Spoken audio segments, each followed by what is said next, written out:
Have you ever heard of Belle Reeve, or The Raft, or The Cube? From Marvel and DC Comics, superpowered prison built to keep superpowered individuals. This is not a concept that is new, because in the world of the Frontiersman, he committed a grave sin. But before we begin, before I tell you about this prison, why don't you hit the subscribe button, join the family, drop a like below, drop a comment. Now let's have some fun, because at the end of Frontiersman, he was arrested. Now for most of you who don't know, go check out my previous video. But if you don't want to, he protested the cutting down of a very precious tree. Now being a superhero, everyone knew his location, his enemies, his ex-girlfriend. So it was a very sticky situation. And yeah, he killed someone on live television. He had coitus on live television. He fought a whole bizarre freaking rogues gallery on live television. It was a very eventful comic. Go check out my video, trust me, it's worth it. Now that being said, it's pretty obvious that in this world of technology where everyone can see all this go down on live television, some people got inspired. Enter our king. His name is Antioch, and right now he wants to be off the coast, Alaska to be exact. Now what was he going to Alaska to do? To fuck up an oil rig. And I mean that in the most literal sense. Humanity, don't you listen? Is my message not clear? He was ripping it apart with his bare hands. He was that strong. Superman level strong. His crew had one job. Make sure the oil doesn't corrupt the sea. It was a tough job, but they still had to do it because he was their king. He demanded humanity stay the fuck away from the ocean. He sent a message, but you see in the prison of superpowered individuals, Frontiersman was getting a message of his own. He is nothing. In this prison, you are just an inmate. I get you were a hero before, but you broke the law. You need to understand, if you carry yourself with some form of entitlement, you will be beat down. You will be broken. You're in a prison with killers, abusers, kidnappers, all the worst of the worst. So I reckon you are one of them. It was harsh, but he wasn't the only one getting harsh news, because the captain, the king, got a message of his own from his own crewmates. Your Majesty. He said, no, call me captain. For those of you who are curious, yeah, he is actually a king, but his kingdom is lost. Regardless, they respected him nonetheless. My captain, I come here bearing bad news. The honest truth. This is a bit too easy. He said, easy? Yeah, I don't think you're seeing what I'm seeing. Was it easy when these people were shooting me down, running me over with armored tanks, and chasing me down with actual jets? Was that all easy? He said, no, my lord. That was of course hard, but it could have been harder. My investigation showed me they have heroes of their own. They could have opposed you in multiple different ways, but they were all given orders to let you go crazy. I think you're being played, my lord. Now, coming to terms with that was going to be a big task. But you see, someone had a bigger task.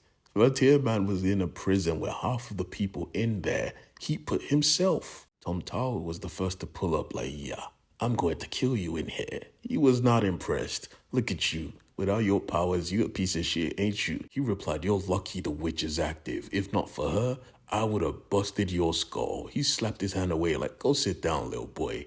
Now, if you're curious about the witch, well, she's not really a witch. She's just a beautiful woman with a kid imprisoned here for the sheer fact that her ability negates every other person's ability. So she was just here as a deterrent. And because of this, they had to fight like fight. No powers, no nothing, just fists. Frontiersman was kicking ass until, yeah, he got shocked because they're not supposed to be fighting in prison. I mean, come on, it's prison. Antioch, on the other hand, was about to face mortal combat himself. But before he does that, he had to say goodbye to his crew. Now, mind you, he's their king. And what he plans to do right now was going to be tough. They said their goodbyes, and we see what exactly he planned to do. Because he found out the truth. They allowed him to destroy a plant they were not even using at all. The real plant was inland. You see, they cleared the forest so they could put pipes in the land. They planned to pump oil regardless, and he was here to stop all of this. But while his form of protest was violent, other heroes were protesting this site, but more or less with kindness. I can't let you harm innocents. He blocked the punch like, who the hell are you? Ah, Unicell. What the hell are you doing here? He said, I'm protesting and you are burning shit, bruh. I understand your cause, kid, but the only way we win is to protest with organization. He said, fuck that. It's been 100 years. Protesting doesn't work. They could both smell smoke for some reason, and they were like, yeah, was it you that set fire to this place? He said, no. They turned around only to see the forest was burning. He said, It's the organization. He picked up Unicell and threw him like a bullet because he was about to fight him. Battle XX, a supposed hero for hire. He was not impressed at all. Battle XX didn't care. He was here to finish a job, and the job was him. With his big-ass axe, he planned to split him in half. But I told you, his power level was different. That practically tickled. The Battle XX had assistance though, and he tried to strike him while he was down, but that didn't work. He was strong but also quick. He stepped out of the way, and he was now airborne. He tried to split him in half again, but that didn't work again. Antioch knew the axe was a problem, so he got rid of it. Now, they just squabbled. It was pretty obvious Antioch was not a match. They kept shooting him and it didn't work. It didn't even bruise him. Punch after punch, hit after hit. He got taken down quickly. Ripping off his face, he used it to smash away his drone. You thought you could burn Antioch, the son of Pompeii? Yeah, you bugging. Anyways, I've done what I needed to do. Now, I'm turning myself in. Like really, you just beat the person they sent after you and you're just turning yourself in just like that. But I guess this was his plan, right? He wanted to be taken. He wanted to go to prison. His plan was to follow the law. Now, Frontiersman was getting his treatment because he got his ass beat. The nurse assured him that, don't worry, you good. They're getting fresh meat today. Some guy called Antioch, he's a terrorist, some eco-friendly absolute maniac. It's going to be fun. The introduction was much like Frontiersman. He put him down publicly, on his knees. He told him the rules. No disobedience, no entitlement, and oh, right, no hippie shit. He sliced off his hair, bruh. Kicking him to the ground like, stay down. Fucking terrorist. No respect for a king. This pig will pay. But before he could even attack, someone grabbed his hand. It was the Frontiersman, the man who inspired him to do this. It was clear he heard of him, and he was shocked because, of course, he just thought Antioch was a terrorist. But the thing is, Antioch didn't even deny it. He said, of course I did it, and I would do it again. Matter of fact, it's just a different perspective. I think I'm doing the right thing. Don't you? I blew up that shit because they were fucking up the planet. The whole reason I let myself be captured is because he couldn't even finish his sentence because they heard a hey. Someone was interrupting their conversation. His name was Lyle. Now, Lyle was a cool guy. I mean, he just came here to show them the ropes of the prison. I mean, he was cool, simple. He told them the origins of the witch, how every inmate in this place had a control collar, but those didn't work. People who had super abilities were fucking up all the guards, killing everyone. It was hell on earth until she showed up, and all of a sudden nobody could use their powers no more. It was safe. It was safe. Now, mind you, this is a prison, but I promise you wouldn't want to go back in the past. These guys are animals. Frontiersman said agreed. Some people here could skin you alive with a thought. They were animals. Some of them I put here myself. And then we meet this prick. Now he was a pimp, and he had a group. Frontiersman, however, did not know who he was, or rather, he had forgotten. He would come to regret that choice. The warden, however, was getting a visitor. He stepped into his office, realizing that someone was already there waiting. I mean, who the fuck are you? The guy just said, shh, take a seat. He was scanning for communication devices. In my own office? What the hell? Back with the prisoners, though, they were finding out the truth. Now, this guy was a hired hand, a contract killer called the Sun God. He was once an ordinary man, until he made a choice that changed his life. Don't get it twisted, he was a piece of shit. Just like this guy who invaded the warden's office. He came here with a message. It was a message about your prison. This was not good to hear. Neither was the origin of the Sun God, because you see, he was a pimp that always used to maltreat his workers, his girls, until one day a superhero tried to save her, and then he shot him in the back. Back with the warden, though, he met the owner of a big-ass conglomerate, and she told him this simple order that he was supposed to follow. Yeah, I want Antioch dead. He doesn't leave that prison, because she figured out his plan. He got arrested because he wanted to bring all the problems to court. He wanted to expose the company for the world to see. No more barbarian, now a man of conviction. She could not let that slide. Kill him. In that prison where he's a nobody. I want him gone. Back with the Sun God, though, we see how he got his abilities. He stole it from a former hero. And then Frontiersman realized, I know this prick. He's the lowlife that stole abilities from a man he shot in the back. Pathetic. Now, that is a word you don't say in prison because everyone could feel it. The tension in the room just dropped. Everything was about to pop off because of one word. Pathetic. First of all, you forget who I am. Now you call me pathetic. Yeah, Even Antioch could tell he's about to pop off. He was getting in the mood to crush heads. Remember when I told you Sun God had a crew? Yeah, they pulled up the fight. It was wild. Everybody just started stumbling in like some kind of riots. But nah, it was wild. Antioch was throwing hands left and right, dropping suckers down. I mean, this was a prison filled with warriors from every spawn of life. Some of them could take hits from him, but they were lucky, which was sedating his powers. If not, they would have died. From the corner of the room before they could take him from behind, someone fucked the pattern up. Someone controlled another's mind. Arnold, what the hell are you doing? He fell to the ground before he could even strike, and Frontiersman won his fight. We see who controlled the mind of this individual. He was a simple man, and apparently he was the only one that could use his powers. Now, was the witch asleep? Nope, not really. He was just very weird. She told her daughter to step away from the window. You're in pajamas, and this is a prison filled with the worst of the worst. You don't want them seeing you like this. And honestly, she was right, because what was happening below ground was just awful. You see, the warden had made a choice. He had made the choice to follow orders, because the conglomerate owners went to his boss, so he had no choice. But he did next was not planned at all. He told them straight up, kill each other. Tomorrow night, the engines will go off, all the cells will be unlocked, and I want you guys to die. Now, instantly Antioch knew this is about me. They got to you, didn't they? He tried to deny it, but it was pretty obvious. He locked in and knew, to do this whole plan, I have to protect myself. The warden just said, this is a gift, and stepped out. Simple, short, do what you need to do. Next day, alliances were being drawn. In the middle of the dining room, we see who's friend, we see who is foe. And Antioch broke it down as to exactly why they would want him dead. He keeps fucking up their margins. They are not making money off oil for a long time because of him. In the background, Arnold was getting his ass beat because they thought he chose a side. Wrong. He was just mind controlled. When they found this out, they just went to the perpetrator straight and told him the life story of Arnold. You see, he was just a regular kid until his father made a deal with the devil. Now they made him this piece of shit. He was a supervillain, but he didn't have a mind of his own. He's not that smart. You see, he's a bitch. But I guess you know that, because you controlled him to fuck up the fight yesterday. Why? In front of everybody, they started beating this brother down. Why did you interfere? Funny enough, the heroes watched this happen. Antioch and Frontiersman were trying to decide if they could save his life.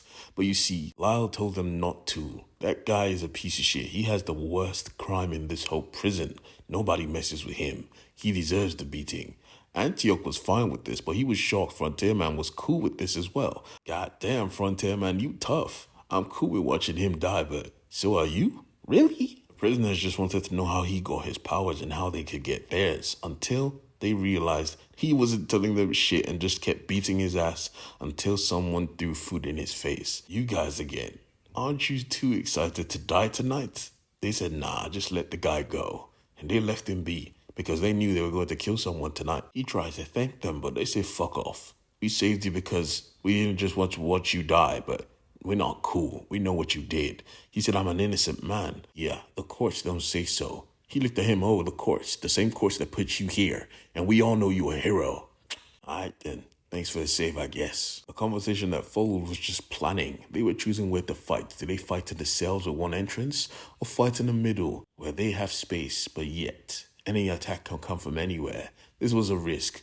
But Frontiersman's biggest gripe was, why did this guy tell us about all this? He could have kept it quiet, allowed the attack to be a surprise. Why inform us that the lights were going to go out? This is when we discover what type of man the warden is. He's a piece of shit, but he's fair. At the end of the day, that's the only measure you can use to measure a man, his fairness. He told them this, so they stood a chance. He, of course, didn't want to do it. He's here to protect the prisoners from themselves and the outside world, but still, he just had to be fair. And so, minutes turned to hours. People got prepared for the onslaught that was about to follow. And honestly, Frontiersman looked at this guy, Antioch, like, why are you hanging out with me, though? Like, you just got here. Antioch said, chill, I don't need a mentor, bruh. I just need someone who could watch my back. And he was going to need it, honestly, because, people are going to die tonight. We see the CEO and her assistant pull up, like, waiting for the show to start. Yeah, they had contingencies in place if it doesn't work, but still, it was going to work, right? Wrong. Because you see, the witch was still active. Everything was going as planned. That is when she felt it, a pulse, a strong energy. Something was killing her. And we see the reality, because all this time, that is not how she looked. Shorty was dying. The lights were out, the cells were open. It was time for action. But you see, there was an energy, a pulse, lightning. Someone's powers were active. Why were the powers active? Yeah, the witch was done. All the powers were unleashed. It was about to be a war zone. She looked at her kid, confessing, I never wanted you to see me like this, but it was already too late. Some people had powers that let everyone around them have COVID. The guards were freaking out. What are we going to do? The warden told him, shut the fuck up, bruh. You're getting paid. Do your job. But what is his job? To fight freaking Electro? To fight the son of Satan? Yeah, people are going to die. Frontiersman, of course, and Antioch got their powers back, including the bad guys. Even Sun God was juiced. But you see, this was a problem because they did not understand exactly who Antioch was. He was with the smoke, and he was strong. He launched his attack, planting this big behemoth into the ground. All around them, they could hear it. Powerful individuals, their powers were waking up. But the strongest individual, was her daughter. Because yeah, her daughter is a reality warper. And with her mother out of the picture fucking up her powers, she was unleashed. All around the prison, everyone was waking up. Instead of them to try to escape, some of them went for revenge. Homeboy that was making people sick was trying to escape. Antioch, on the other hand, didn't run. He didn't hide. He said, come forth and die. And that is when he hit them. Boom. Sheer imagination pulsified round the room. The war had begun. Guards, superpowered roommates, and honestly, Antioch flew back because of the shock. Jesus Christ, what hit me? They were using makeshift Electro as a shield, while Shorty's imagination was just killing every prisoner who it got in contact with. Antioch said, yeah, maybe close the door so I can recuperate, right? But the demon son of Satan was just going around killing everyone. I mean, this was hell on earth, literally. The conglomerate CEO had to make a call like, yeah, I want Antioch dead. Kill him and I'll make you free. Kill him and you'll be rich. So they all now had more of a reason to kill Antioch. But here's the thing. Antioch is strong. Like, he's really, really strong. This guy grabbed him, pinning him to the ground like, I'm going to kill you now. But he said, nope, I'm going to show you the sky. He used him as a battling ram and threw him to space, son. Sun God came forth and thought he would be lucky. He tried to roast him. He tried to fry him to dust. But you see, he was the son of Pompeii. The literal scion, how dare you? He threw him into the banisters and he got crushed like a bug. Splat. Frontiersman, on the other hand, was about to fight a speedster, a literal speedster. He was going to lose. Thankfully, the son of the devil pulled up and ripped homeboy apart. I mean, he literally tore his guts open. He had that anger built up forever. Just like Shorty's imagination just going ballistic. We find out who actually caused this whole madness. It was the guy who could control people. He forced her mother to die. Antioch must have danger sense because he knew she was approaching critical mass. He said, yeah, Frontiersman, you have to go. Leave the son of Satan. He needs this revenge. For you, you have to dip. Homeboy was still begging for forgiveness. I'm sorry for killing your mom, but it was already too late. She was already fucking up reality. Frontiersman said, nah, I'm not leaving you, but you don't have to die today. We could protest this shit together. He said, nah, this is my protest, boy. I'm staying right here. I'm going to have my day at court. Frontiersman said, nah, I'm not letting you. He just threw him away like, get the fuck out of here. I'm the spawn of Pompeii. As she went off, we see that only him, not even the building itself, remained. He was going to have his day in court, one way or another. He is Antioch. And I want to thank you guys for watching this video. If you like it, hit the subscribe button. If you want to see more, go check out the playlist. Peace.